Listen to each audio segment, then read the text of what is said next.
GS건설이 최근 5년간 하자 판정이 가장 많은 건설사로 나타났습니다. 지난 6개월 기준으로는 현대엔지니어링의 하자가 가장 많았습니다. 국토부가 최근 공동주택 하자 판정 및 하자 상위 20개 건설사 명단을 공개했습니다. 작년 하반기부터 6개월마다 하자가 많은 건설사를 발표하고 있습니다. 하자 판정을 많이 받은 건설사는 5년 누계 기준 GS건설이 1,639건으로 가장 많았고, 계룡건설산업 590건과 대방건설 523건, SM상선 491건 등입니다. 최근 6개월 기준으론 현대엔지니어링 118건과 재현건설산업 92건 순입니다. 하자심사위원회는 2019년부터 연평균 4,400건 이상의 하자 분쟁 사건을 처리했고, 올해는 8월까지 3,525건으로 하자 분쟁이 증가하고 있습니다. 하자로 인정된 주요 유형은 기능 불량과 들뜸 및 탈락, 균열과 결로, 누수와 오염 순으로 나타났습니다. 최근 6개월 하자 판정 중 시공능력평가 상위 10위권에선 현대엔지니어링을 비롯해서 포스코 ENC와 대우건설, 현대건설 등도 포함되고 있습니다. 국토부는 주택 공급 물량이 많은 건설사에서 하자 판정이 많다는 지적에 따라서 이번 발표부터 하자 판정 비율 상위 건설사도 공개했습니다. 비율로는 8세대에서 71건의 하자가 나온 삼도종합건설이 가장 심각했고, 태국종합건설과 우리 PMC 종합건설 순입니다. 또 시평 상위 100위권 건설사 중에서는 삼부토건이 상위 20위에 포함됐고, 5년간 하자 판정 비율로 보면 지우종합건설이 2660%로 집계됐습니다. 국토부 관계자는 하자 관련 통계 공개는 국민의 알 권리를 강화하고 건설사가 자발적으로 품질 개선을 도모하도록 유도하기 위한 것이라고 밝혔습니다. 아파트 청약에 당첨되고 부적격으로 당첨 취소에 걸린 사례가 급증하고 있습니다. 올해만 약 3,400명이 부적격으로 당첨 기회를 놓쳤습니다. 부적격이 되면 당첨 취소와 함께 일정 기한 청약 기회가 제한되기 때문에 청약하기 전부터 자격 요건 등을 꼼꼼하게 확인해야 합니다. 한국부동산원에 따르면 올해 1월부터 8월까지 3,396명이 부적격 판정됐으며 전체 당첨자 7만 2,402명의 4.6% 수준으로 나타났습니다. 특히 청약 가점 오류 등으로 부적격된 사람이 전체 부적격의 82%를 차지했습니다. 청약 신청 시 무주택이나 세대주 여부, 지역 위반 등 단순 실수가 많았습니다. 청약하시는 분들은 각 지역별 청약 통장의 예치금 기준이 아니고 본인이 현재 거주하는 지역에 맞는 예치금을 충족해야 합니다. 예를 들어 경기도 아파트에 청약하는 서울 거주자들은 경기도가 아닌 서울 지역 예치금을 충족해야 당첨 가능합니다. 부양가족수 산정에서도 청약가점 계산을 신경 써야 합니다. 현행제도상 부양가족 만점은 35점으로 공고일 기준 주민등록에 함께 있어야 합니다. 또 직계존속은 3년 이상, 직계비속 중 만 30세 이상은 1년 이상 주민등록에 있는 분들만 인정합니다. 만 30세 미만 자녀인 경우도 90일을 초과해서 해외에 체류 중인 유학자녀들은 청약 신청에서 부양가족이 아니기 때문에 주의해야 합니다. 그리고 특별공급 횟수 제한과 세대 구성원의 중복 당첨, 청약가점제 당첨자의 2년 이내 재당첨 사례 등도 부적격으로 나왔습니다. 서민들이 빚을 못 갚아서 정부가 대신 갚는 금액이 급증하고 있습니다. 은행권에서도 수조원을 투입해서 연체된 차주들을 지원하고 있습니다. 역대급 가계부채와 부동산 시장 침체가 맞물리는 상황에서 여러 곳에서 터지는 불확실성에 한국 경제 리스크가 커지고 있습니다. 서민금융진흥원에 따르면 정책 서민금융 상품들의 대위변제 금액이 1조 551억으로 집계됐습니다.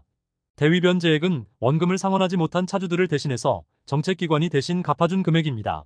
상품별로는 최저신용자를 지원하는 햇살론 15의 대위변제액이 3,591억으로 가장 많았고, 대위변제로 나가는 비율이 25%를 초과하고 있습니다. 차주들에게 100만원을 대출해주면 최소 25만원을 떼이는 상황입니다. 또 근로자 햇살론의 올해 대위변제 금액이 3,398억 원에 달하고, 징검다리 성격의 햇살론뱅크도 2,453억을 대신 갚아줬습니다. 만 34세 이하 청년층을 대상으로 한 햇살론 뉴스의 대위변제액도 420억을 기록했습니다. 개인 사업자 상황도 갈수록 악화되고 있습니다. 금감원은 상반기 은행권에서 개인 사업자 대출 프로그램에서 전년 대비 69% 이상 증가한 1조 5,414억을 투입했다고 밝혔습니다. 대출을 받은 개인 사업자들이 만기에 채무 상환이 어렵거나 3개월 이내로 연체 중인 개인 사업자 차주를 대상으로 하는 은행의 자율 채무 조정입니다. 은행에서는 만기 연장과 이자 감면, 이자 유예와 대환대출 등을 지원합니다. 올해 상반기에 상환 부담이 경감된 대출 사례가 1만 7,101건으로 나타났으며 작년 동기 대비 대출 금액과 진행 건수 모두 큰 폭으로 급증하고 있습니다. 금감원은 유동성 부족 등으로 연체 위험에 직면한 개인 사업자들이 일시적인 위기를 극복할 수 있도록 안내 등을 강화하겠다고 밝혔습니다. 정부의 주택 공급 목표 대비 달성률이 62% 수준에 불과한 것으로 나타났습니다. 역대급 공급 대책을 강조하고 있는 정부의 대책 발표와 달리 실제 신규 공급 추진 실적은 무주택 실수요자들의 불확실성을 높이고 있습니다. 국회 국토교통위원회에서 공개된 국토부 자료 등에 따르면 작년과 올해 정부의 주택 공급 목표가 101만 세대로 나타났으나 올해 8월까지 인허가 실적은 62만 9천 세대로 현재 38만 가구 이상이 부족한 상황입니다. 또 같은 기간 준공 실적이 72만 3천 세대로 집계되면서 연말까지 인허가와 준공 실적에 대한 목표 달성이 쉽지 않을 전망입니다. 현 정부는 2027년까지 인허가 기준으로 총 270만 세대의 주택 공급 계획을 발표했습니다. 매년 최소한 47만 세대에서 57만 호 수준을 공급해야만 달성이 가능한 목표입니다. 그러나 작년에 이미 4만 세대 이상 목표치 대비 미달을 기록했고 올해 8월까지도 인허가 실적이 20만 호에 그치면서 또 실패할 가능성이 높아지고 있습니다. 더불어민주당 의원은 현 정부는 270만 세대 목표를 갖고 있지만 달성률이 낮은 수준이라며 특히 주택 수요가 많은 수도권 공급량이 부족한 상황이기 때문에 서울 수도권 집값 불안 문제를 해결할 수 있을지 의문이라고 밝혔습니다. 또 직주 근접과 양질의 주택 공급이 현실에 맞게 계획적으로 이루어져야 한다며 수요자 입장에서 인허가보다는 입주 중심으로 진행해야 한다고 덧붙였습니다. 국내 자영업자 비율이 역대 최초로 20% 아래로 추락했습니다. 관련 통계가 작성된 지난 1963년 이후 처음입니다. 경기 침체와 고금리, 고물가 상황이 심각해지면서 직원들을 다 내보내고 혼자 버티던 사장님들마저도 무너지고 있습니다. 통계청에 따르면 올해 자영업자가 총 563만 6천 명 수준으로 전체 취업자 2,854만 4천 명의 19.7%를 차지했습니다. 자영업자가 급감하면서 서울 등 주요 상권에서 공실이 속출하고 있습니다. 대학가 대표 상권인 신촌 번화가에도 빈 점포를 쉽게 찾을 수 있습니다. 2년 전만 해도 9% 수준이던 공실률이 작년엔 18% 이상으로 2배 이상 급증했습니다.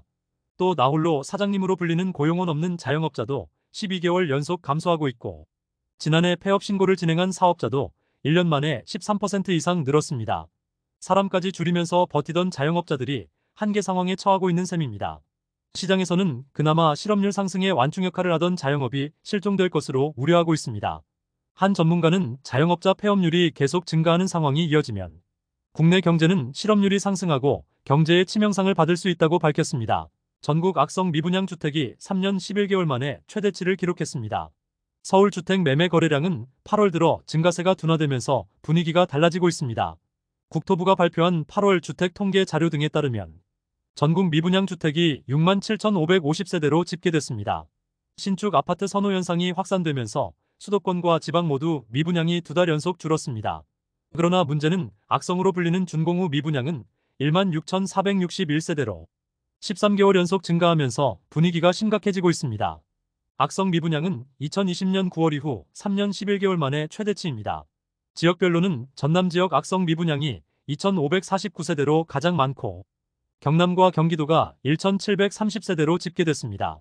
미분양의 무덤으로 불리는 대구 지역 준공후 미분양은 1,640세대가 쌓였습니다. 준공까지 팔지 못한 미분양은 건설사나 시행사 자금 흐름의 치명타가 될 수 있고 심각한 경우 시행사 부도와 파산으로 이어질 수 있는 큰 위협입니다.